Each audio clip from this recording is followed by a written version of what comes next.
All right, y'all, you're here for another Kingdom Building conversation. In the building virtually, I got my man, the one and only, hailing from Jacksonville, Florida. Yeah. In the house, Brinson himself. The man is in the building. What's up, brother? What's cracking? I'm grateful to be here. I'm happy to be talking to my brother Trig. You know what I'm saying? You've been out here killing the game for a long time, dude. And I appreciate you having me, man. It's good to see you again, man. It's good to see you. And I'm excited because when I saw your post a couple weeks ago, it took me, I wasn't, you know how you surprised, but then you go, I shouldn't be surprised. You dig what I'm saying? Because I know how long you've been putting in the work. You dig what I'm saying? Mm-hmm. Once again, made me reminisce from some of the early days, man, just catching each other at different events and whatnot. But when you said, wow, man, it's the 10th album. Yeah. I'm like, this dude is at the 10th album. I mean, how many artists make it to 10 albums, right? Let's just, I mean, even just starting to CHH. How many? Not many. I mean, off top, independently. Right. Sure. Off top, the only one I could think, it's a few, maybe I think 7. Okay. And K-Drama. K-Drama dropped his 10th last year. Yeah. And I think it was I think the CHH community did him a disservice by not celebrating him more. We should have. Which I thought was a huge accomplishment for him, you know, being the guy who had one of the biggest songs in Christian rap history, period. Jordan on.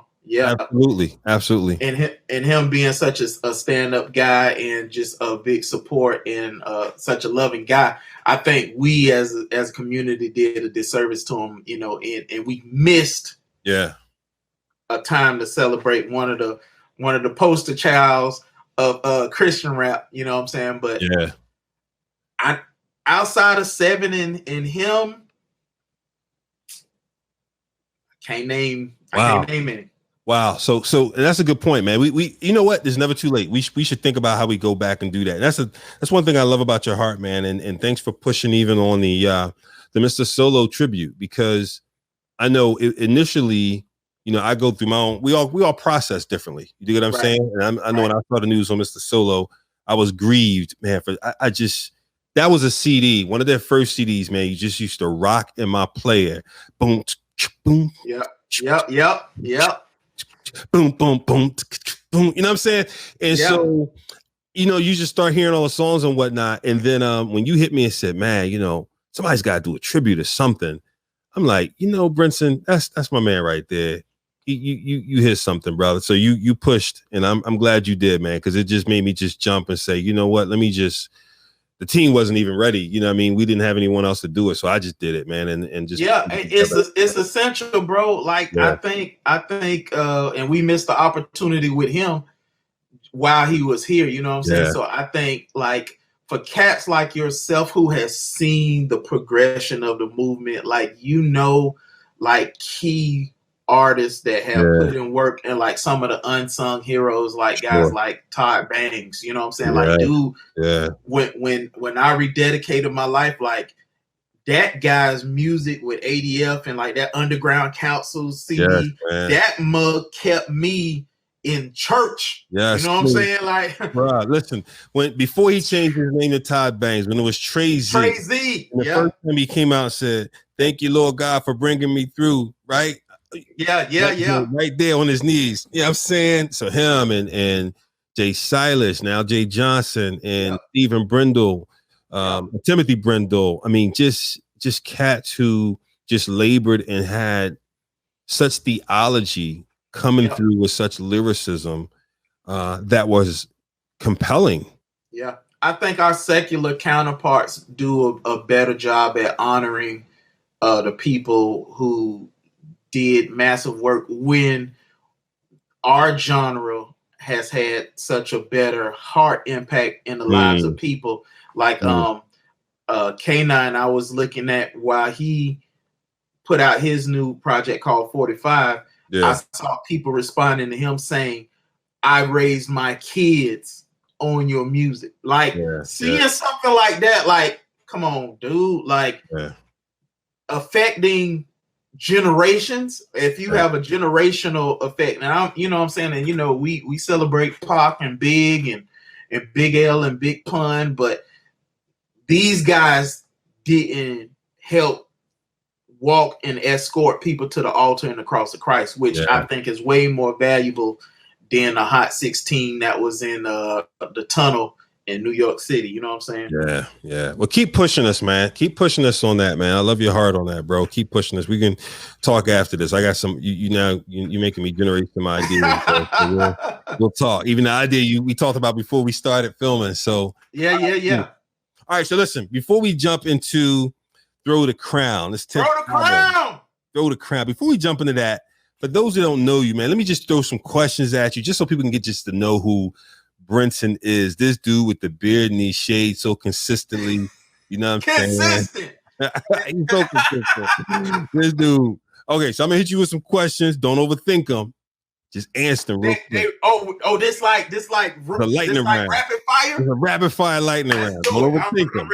I'm ready for that. All right, you ready? Yep. Right, here we go. Favorite food? Pizza. Favorite vacation spot? Japan. iPhone or Android? Android. Favorite board game? Monopoly. Monopoly. Okay. Favorite CHH artist? K9. Favorite movie? Lord God. You can't do me like this because listen, I'm a movie buff, right? Bro, like, I'm a movie buff, so I got categories. Right there, you just think of why you're talking. Okay. Favorite Western, Tombstone. Okay. Favorite animated movie. It's a tie between Into the Spider-Verse and Up. Okay. Up with action. Man. Big Trouble in Little China. Big Trouble in Little China. Okay. Big Trouble in Little China. / Infinity War. Drama. Heartbreak Ridge. Okay. Oh man. Okay. Kid movie. Kung Fu Panda. Boy, Let's go. You went through like 5 genres. I told you I'm a buff. I got the, you know what I'm saying? All right, got you. I'm gonna let you get away with that since it's your 10th album. If it wasn't your 10th, all right. Okay. I give you a lot of latitude. Okay. All right. Favorite video game? Street Fighter. Favorite gaming system? Switch. Nintendo Switch. Okay. Because it's portable. Okay. You hook it up to the TV. You take it on a plane when we could get on planes. You know, Switch, Smash Bros. Yeah. Got it. First car. I had an 81 hatchback Volvo that was like a tank, and it had rims that you remember when the rims used to stick out. So, and it was all metal. So if anybody hit it, that new stuff, it'll crumble. That 81 Volvo was metal. Yeah. That fiberglass is it's a wrap. Yeah. And Volvo was built for safety too. That was, I mean, that's their moniker, right? Built for safety. So 81 Volvo for $800. Okay. Favorite social media platform? Instagram. Least favorite? TikTok. That's because I ain't did nothing on it. I hear that, brother. I'm there too. I've been enjoying Swift with his children. Swift. I never heard of it. R Swift. Oh, R Swift. Yeah. I thought you done pulled up a new app. I like, I never heard of Swift. No, R Swift with doing his TikToks with his kids. I love it. Okay. All right. It's last one. It's hardest one. GOAT. Jordan or LeBron?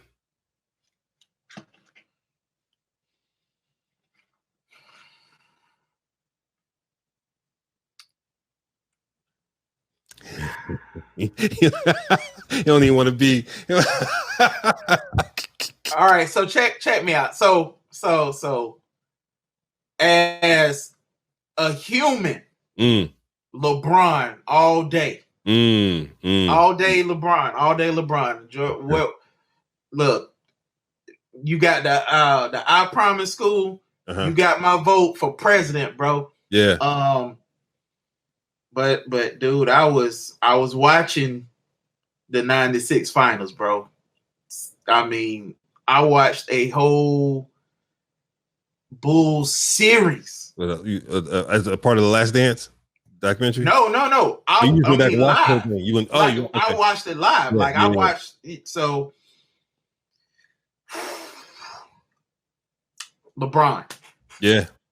LeBron. I got LeBron. Yeah. I got LeBron. And here's why. Because I know the debate's going to start. I know. Yeah.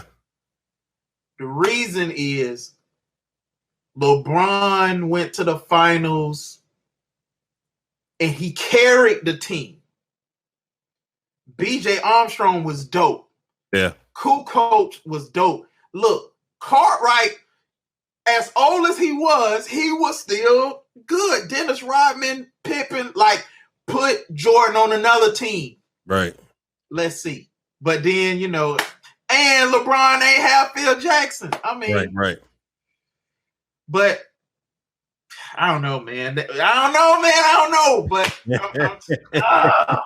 exactly. That's a tough one. That's a tough one. I mean, man. Yeah. We can't say rings because then we talk rings. We say Bill Russell over both of them. Right. No, it's a tough one, bro. It's good. Who you got? You can't turn to listen. First of all, I give you a lot of latitude.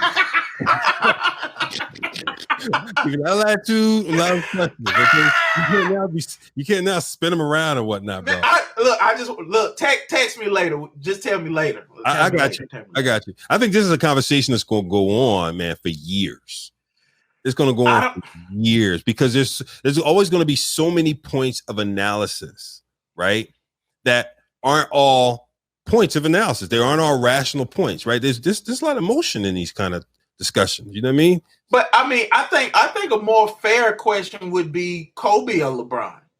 Ooh. You know what I'm saying? I think that's more fair. But okay. And I can't be like LeBron as a human because Kobe did so much. You know what I'm saying? But as far as on the court, who we got? So I mean, I guess if we look at it like that, if we just going court and we got to say Jordan, but I mean, Jesus, LeBron is. I mean, you took the D League and put it on your back and went to the finals. Come on, man. Yeah. I don't know. Oof. I mean, Jordan couldn't do it with the Wizards. You know what I'm saying? That was. Listen, I try to erase that part of my memory. You know what I mean? That was seriously. Yeah. I look at that as a what do you call it? A ownership deal. That was an asterisk. Yeah, ownership marketing ploy, right? I'm a new owner, right? I've got to do this to help the marketing to bring people out as a part of owning this team. That's how I saw that personally. That's how I try to remember that, right? Me personally. It was rough, bro. It was rough watching. It was rough watching because his mind was there. Right. His body wasn't. Right. You know what I'm saying? And it was a time to not remember. But we still have to put that in the conversation. We do. I might edit it out of this interview because I literally had forgotten about it. I blocked that out of my memory until you brought it up again. So I may edit that out. This may not make the cut. So all right. So throw the crown, man. Talk about your mindset going into this one, going into a 10th album, man. What are you focused on? How do you think about it? What are you conceptualizing, trying to create? Give people a sense of that because I listened to it, like I said, front to end at least twice, and then was listening to it again. Let me see. You sent it to me last Friday. I had a couple car rides. I listened to the whole joint a couple times, and then and it's well put together. I love the flow of it. One of the things I missed too, before you answer the question, is I'm not sure, and maybe it's just this is my analysis. I have no data to back this up. I think we are much more singles oriented now, as opposed to listening through to the full album. Absolutely. And a couple albums come along, and I listen to them, and I go, man, I hope people listen to this whole thing. I said this about Wande's album. I felt like that was one you should listen through the whole thing. I feel like I felt the same way about yours. It's just the way it's put together with the balance of features, non-features, the thoughtfulness of who's in the features, the different tempos and messages. And it's so funny, man, because I never considered you like an East Coast rapper. Your style, you kind of go different places. You know what I mean? I never would say like Brinson's East Coast. Nobody does. Nobody does. Yeah, I would never say that about you. You dig what I'm saying?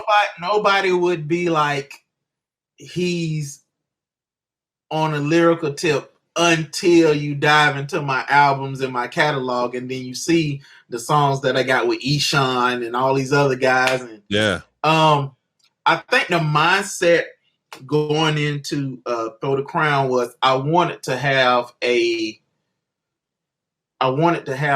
feel of all the albums coming together. Like Petty D was on my very first album, Escaping Me. He was like the biggest feature that I had, and most expensive feature that I had on my first album.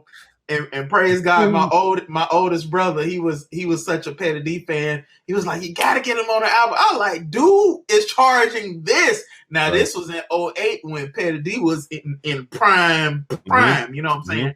And he was like, he cut me a check. He was like, get him on the album. I was like, hallelujah. Right. You know, and I wanted to have that feel and just certain elements from each album that I thought was special. Right. Storytelling, certain productions, East Coast productions, ciphers, heartfelt joints, things that was relatable, because I'm big on album making. Like if you listen to any of my albums, I always try to have well put together albums, because my favorite artists, when I was growing up, they had great albums, not great singles. Right. You know what I'm saying? Right. So I tried to do all of that, and my mindset was to outdo every other album. You know what I'm saying? Like I'm always trying to outdo me, because I felt my ninth album that I put out last year, Reversing Tomorrow, was stellar. I felt that was my Illmatic song. I mean, my Illmatic album, because it had 0 features on it, and lyrics was top tier and everything, you know. So I was trying to outdo that. And the past 2 projects didn't have features on it, so I wanted to bring back some people I've been wanting to work with for a few years, like Cut Right, like Selah. Me and Selah was supposed to do a song 5 years ago. Yeah. And it never happened. So it happened on this one. And you know, I just at the heart of, in the center of everything, pointing people to Jesus, and just trying to have that sense of the complete thought of whatever your accomplishments is, whatever your desires, and whatever you've accomplished. Like, this is my milestone album, but I'll still throw it at the feet of Jesus. You know what I'm saying? Cut Right did you well too. That song he was on. Yeah. Oh yeah. Yeah. You know, and with that song, we talked a lot about comic books and a lot of nerd stuff, and you know what I'm saying, and I go to these Comic-Cons and things like that, and I love it. You know what I'm saying? And I wanted to have stuff that I like. I want that song that you're referring to. That was for me. You know what I'm saying? I said I'm gonna do stuff I like too. Yeah, you know? Absolutely. So what, you know, when you're releasing now, man, in the midst of everything that's happening now, because what was the recording timeline like? I started recording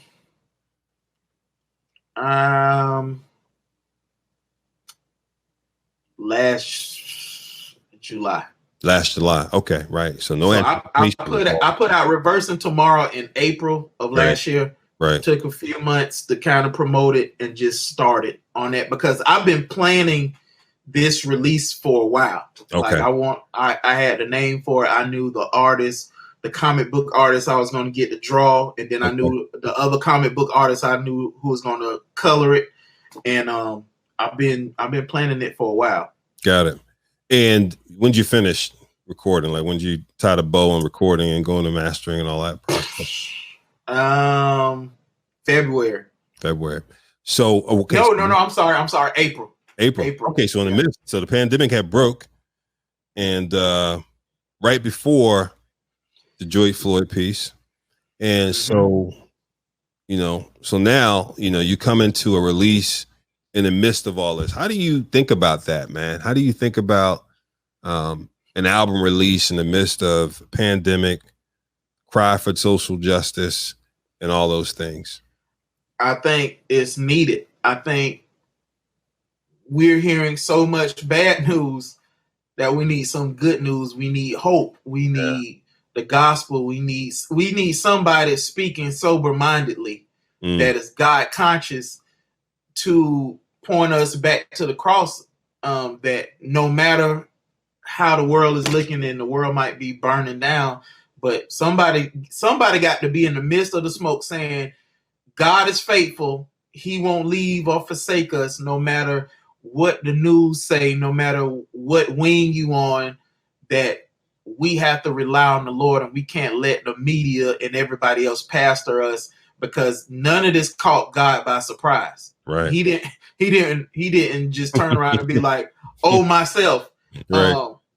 They doing this. Now, the scriptures prepare us for every aspect of life. It prepared us for injustice. I mean, I was reading Proverbs and Ecclesiastes, and they talked about people in rule and people in power when and the soft words turn away wrath, and how God is not, how he detests injustice. And then when you read about the ministry of Jesus wasn't political, but he was for social justice, and he was for the poor. He was for the widows. He was for the people that was the downtrodden. He was for all of these people. He you know what I'm saying? He was for healthcare. He was healing people. Yeah. You know what I'm saying? Absolutely. My low key theory is the doctors and the other people low key wanted to kill Jesus too, because you know what I'm saying, he was emptying out these hospital beds. He was like, hey, the Aflac duck was like, hey, that get him out of here. I need his money. So exactly. That's my theory. I can't prove it. Nobody can disprove it. But yeah, no, that's good. No, I agree with you, man. We need the beacons of light to continue to do what they do. I've been encouraged by the ministers who've come out, and ministers, artists, whatever you call yourself, who've come out and continued to do different variations of concerts from home, or small groups getting together at churches, and you know what I mean, who've sheltered in, but then said, oh, let's get together and do things. Because I think they help people in so many ways, man, who need those touches and need those injections. You know what I'm saying? Be re-injected with, some, like you said, sober-mindedness and reminders of, God is still on the throne, man. Dude, because if we let the world, social media, newspapers, and all the stuff on the internet preach to us, it'll choke out the word that we already know. It'll derail us from what we've already built our most holy faith on. You know Absolutely. What I'm saying? Yeah. And I did a concert, but I only did it to encourage people. Gotcha. Because people, you know what I'm saying, we don't know the strain, stress that other people are going to during this thing. People have lost their jobs, people relationships are wrecked. Yes. Like people with their kids, like you just see, you don't know how people mental mind state. And some people, they want to pray, but some people just pray around people when they went to church. So everybody's prayer life is on a different road. And I think like, what's the guy named DJ D Nice, when he was doing the club quarantine for people, and he's still doing it, like that was encouraging the people because it gave them some sort of normalcy and hope. But I'm like, we the ones who got the answer. We got the hope. We got the real hope that the world can't take, and we got the real peace of God that we can deliver to people. So I think it's really just important that we, as people who carry the banner of Christ, do the will of God even in this moment, because people need it. You know what I'm saying? Yeah, that's good. What advice are you giving people, man, as they come to you on these topics? You know what I mean? Coming to you, you know, look, man, I'm looking for some advice. No matter what my situation may be. Maybe I'm a parent. I'm recently unemployed. I'm a church person. I can't go. You know, what counsel have you been giving to people, man? And add to that again, the social unrest and so many things in the mix, even the latest thing, right? Kanye running, etc. I think you said a lot of it already, but if somebody asks you specifically, yo, bro, what should I be doing right now? I mean, a few things that I've told people is I believe we have a unique opportunity right now, being in quarantine and things like that. We have a unique opportunity to get the closest to Christ we've ever been. Because we're not out in public, doing the normal things. We're not watching the NBA. We're not in our travels. We're not in our busyness that we used to give people excuses with. So we have a very unique opportunity to know God in such a way that we've never known him before in our walk with the Lord. Yeah. And just even with me, like, I've just been training myself to read different things in the word. And really, my prayer was, God, reteach me how to pray to you. Yeah. Reteach me how to hear you. Reteach me how to be close to you, because I think this is important. Because if you're a person like myself who like, hey, Jesus coming back. Hey, he about to crack the sky. It's about to be on and popping. If you somebody like me, I'm always thinking, well, he coming back closer than he was yesterday. So we have this unique opportunity to get to know the Lord, to find who we are, to find our purpose, to hone in on the calling of God and whatever that is. Because there's so much that we pray, oh, if I had this time to do this, I would do it. If I didn't have this, I would do it. God has given that to us. He has really answered a lot of prayers, and we just can't squander this time that he has given us. And I think if people are struggling in certain things like relationship wise and all these virtual courses and stuff that are happening that are free, this is the time to get in. If you want to learn something, it's time to learn. It's time to learn. It's time to rest. It's time to get close to God. It's time to love. It's time to check on people. I mean, it's time to sow. It's always time to sow. Absolutely. It's time to find your favorite artist who you used to listen to on HCR and find out if they still alive or not, and let them know that you appreciate them. You know what I'm saying? Like, absolutely. I think it's one of them times we have to be really proactive and really intentional, because let's just say in the next 6 months a vaccine comes out and things open back up. We don't want to look back on this time and be like, I should have loved my family more. I should have called somebody. You know what I'm saying? It's a unique opportunity. That's good. That's good right there. So when you think about this 10th album, man, Throw the Crown, and it has so much, I'm sure it has so much meaning to you, man, on so many levels. What would you hope to see accomplished through it?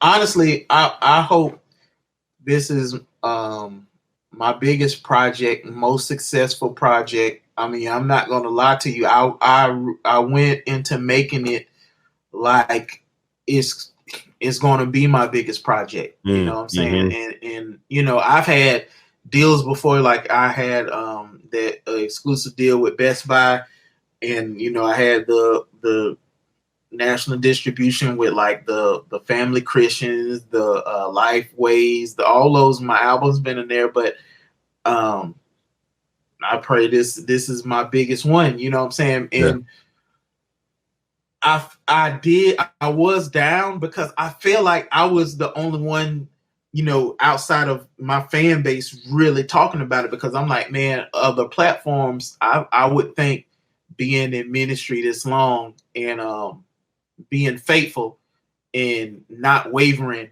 it would be celebrated more. You know what I'm saying? Right. But I just had to realign my thinking of who I'm doing it for, where my blessings come from, and the impact of it. I might not know it until I get to heaven. You know what I'm saying? Like, I don't know who it's going to reach, Yeah. So that's good. The mindset was make it better than everything else. Right. And know in your mind it's going to be the biggest one that you've done. Yeah. No, but level set your expectations. Yeah. And know, where your treasures are stored. Yeah, man. Yeah, you've always been, man. I appreciate you, man, because you've always been mad, sober, yet always have maintained that high level of hustle, brother. I've never seen you not be in hustle mode, man. Never. Never. Man. No matter what city or state we were in. I see you. My brother is hustling. Man, it's I see it as this, like, if I think the music industry is high school, right? Mm-hmm. And if you're not invited to the cool kids table, you build your own house. Yeah. You make your own rooms with multiple tables, and you invite people at your table. You know Absolutely. What I'm saying? So you can't build a house without hustling for it. Yeah. And that's a good segue, man, because one of the things I know that you do, and this is so apropos for a time like this, and the Truth and I talked about this during his interview. Actually, and one day talked about this a bit too, with when this happens, and I love the phrase, and the Truth brought up that the Black Swan theory, right? A lot of times we don't get what's happening until it hits, and then we go, oh, we didn't realize something like that could happen. Of course it can happen, right? But we don't think it can happen, right? And so is the case with swans. We always think it's only white swans until we see a black swan. And that happens with things like this, right? It happens with the stock market, with the crash in 07, 08, with the mortgages, right? And I remember that because I was working at JP Morgan Chase at the time, man, when that happened, and just, sitting there watching those numbers was just crazy. But when you are totally dependent on one income stream, and then it's gone, right? The whole thing, it is catastrophic. And I think people are learning to think about multiple streams, and you've been multiple streams for a long time, at least in my estimation. If I'm wrong, very long. Yes. But as long as I've known you, man, you've done your CDs, merch, you've got a book, you've got, other things. Publishing, right, exactly. So spend a few minutes, man, on why. Well, first of all, spend a few minutes on when that became important to you, and maybe a few lessons learned and what has helped keep that going. It's always been important, because if you're living off of this, your mind hones in on what's working, what's not, and what can add to it.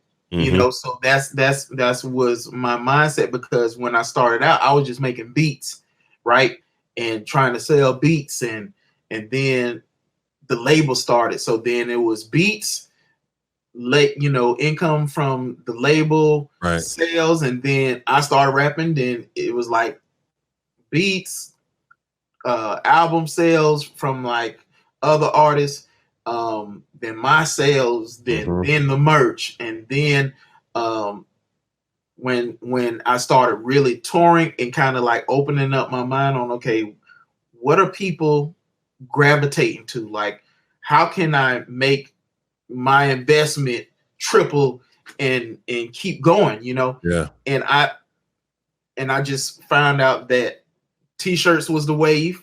You know what I'm saying? Like, if a CD is $15 and a t-shirt is $30, you make more t-shirts, right? Like you keep going, and then you go to other things, posters and So my mind has always been there. And then, I went to school for music business, so I already knew about publishing and getting radio play and things like that.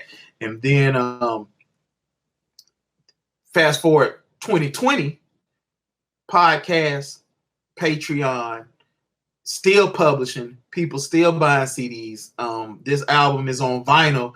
I sold out of vinyl, still merch, still hats, still all of that. And all of that is when you're dependent on it, you have to think about it like multiple streams, because when streams happen and it affected CD sales, it affected it so negatively.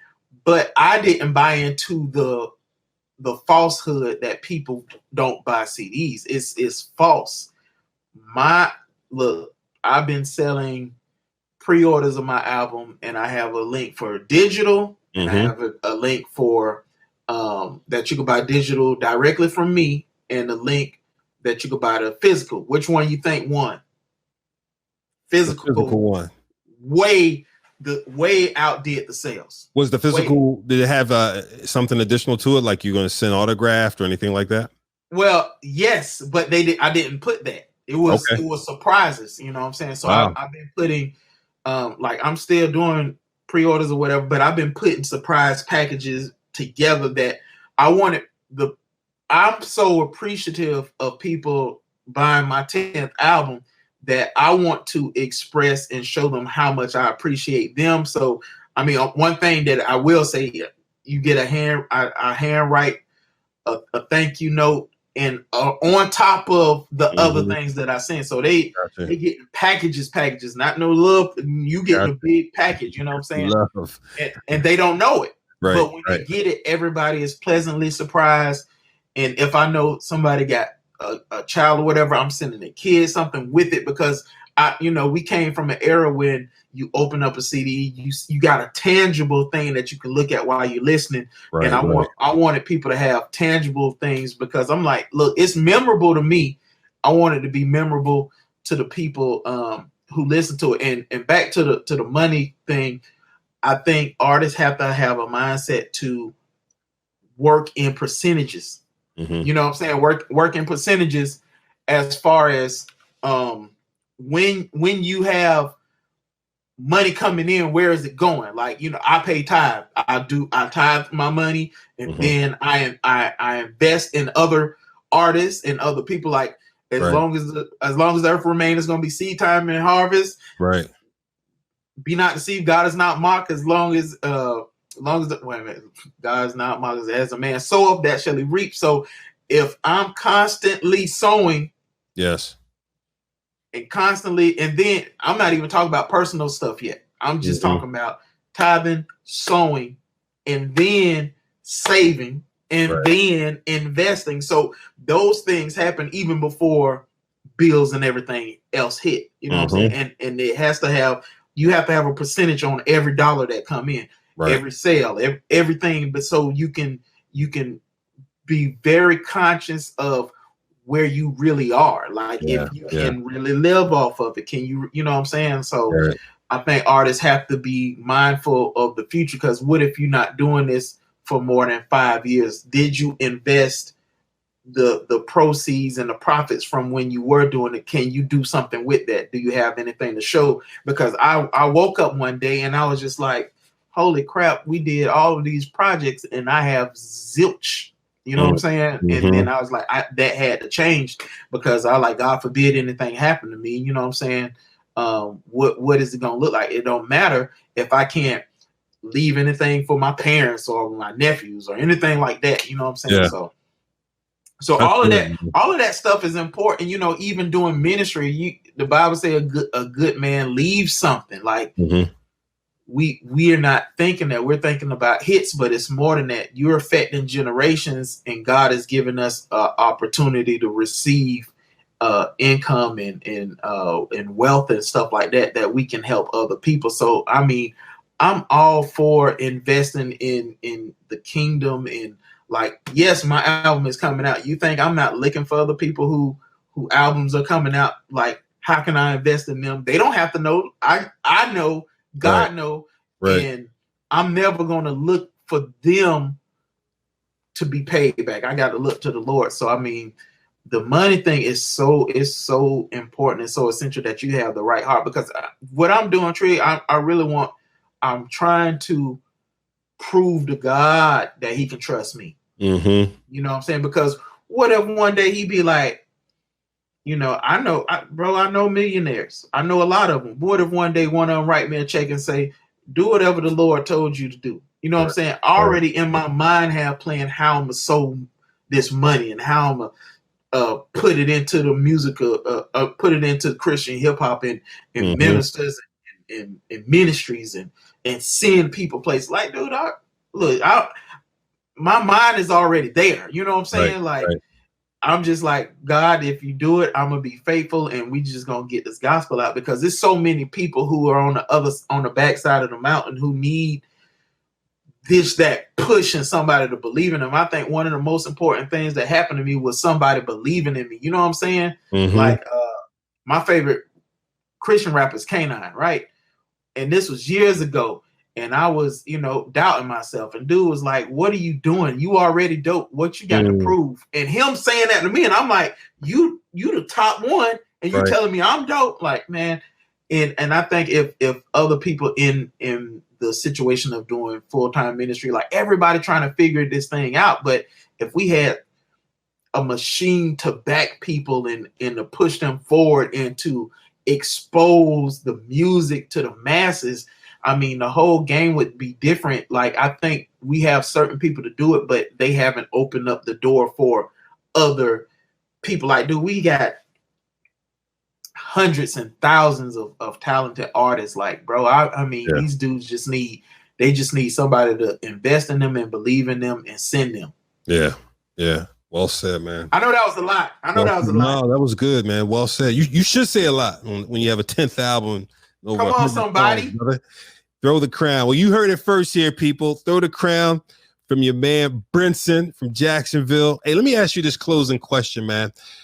You've been on the road a lot. You've done a lot. Who is one person you can think of that you greatly admire but haven't met yet?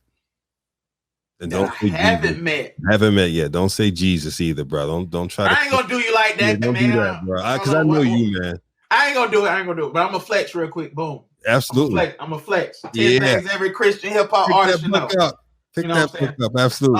That I haven't met. Oh, I know. Trig Haddon. Trig Haddon. Okay. Dude, his music to me, I mean, if we throw away the reality TV stuff, we throw that away. Yeah, I got you. If we throw that away, I would, if I had the budget, I would have got Trig Haddon on that right? album, bro. Oh man.